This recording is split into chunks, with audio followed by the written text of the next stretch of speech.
Hello, my name is Bumi, and you're welcome to Moment with Liz. And today we're going to be starting a topic that has to do with ourself. When we talk about ourselves, we talk about the self, our self-esteem, our self-concept, our social self, our self-knowledge, self-understanding. And that leads to happy life if we can manage all this perfectly. So let's start with self-esteem. What do we mean by self-esteem?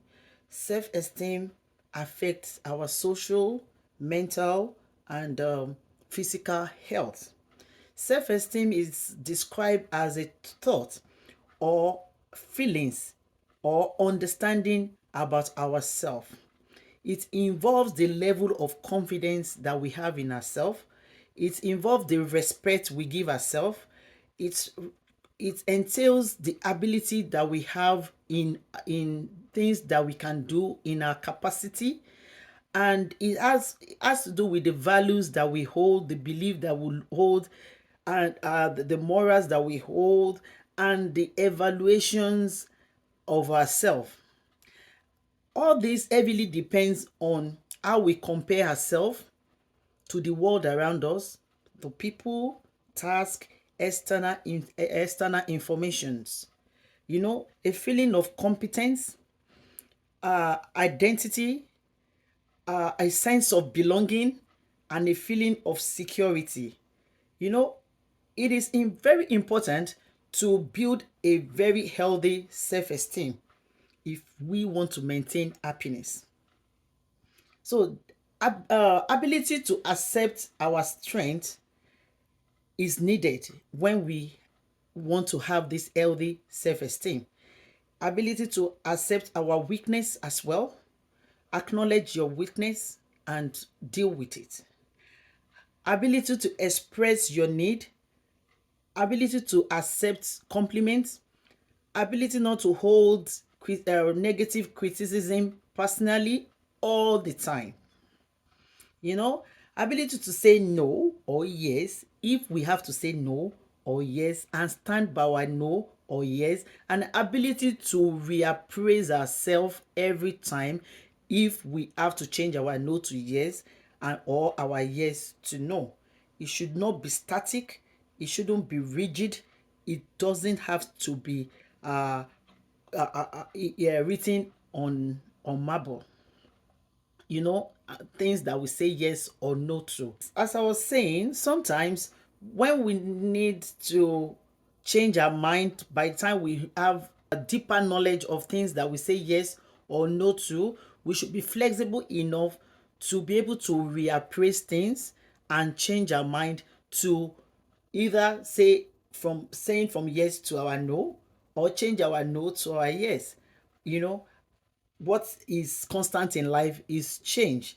So sometimes when we don't know why we say yes to things because of the information we have, by the time we have a broader information, we should be flexible enough to appraise ourselves and to change from yes to no, or from no to yes.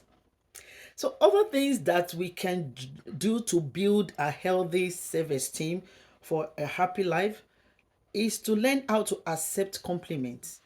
Like I said, and start a gratitude journal. Write things that you are grateful for. Write it down. Say it out. And think of yourself as a friend of yourself. And love yourself.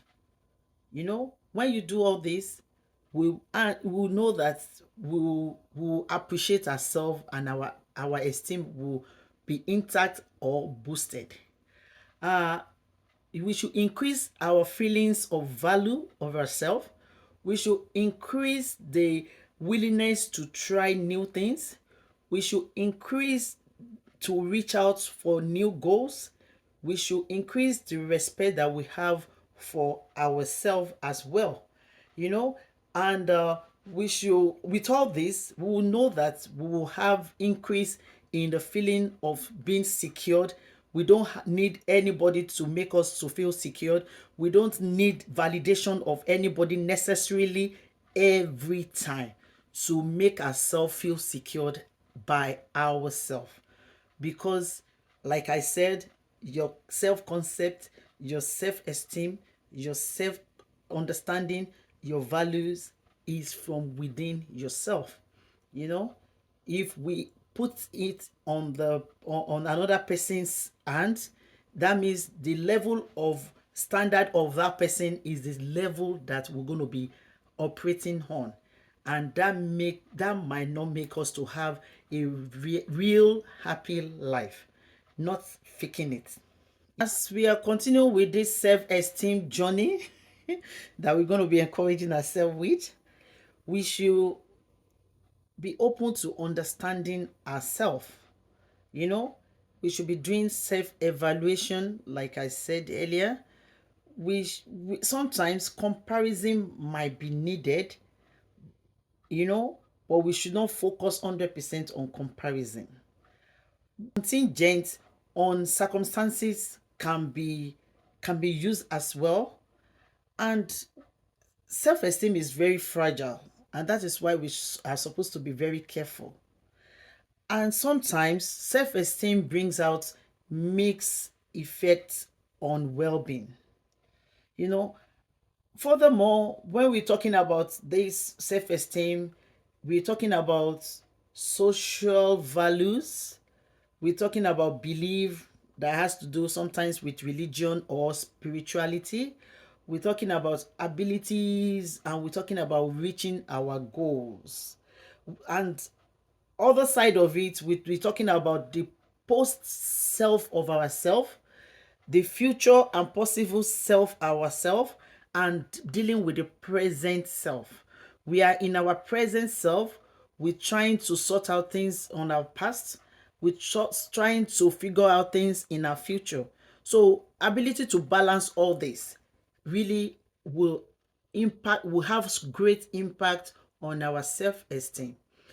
And with all these that I've put together, this is just the intro and the beginning of this conversation about self-esteem and self-concept and all the other the self that we're going to be talking about. So subsequently, we'll be elaborating on other aspects of self. Until next time, once again, my name is Bumi, and self-care is very important. Continue to have a moment with Liz. Bye.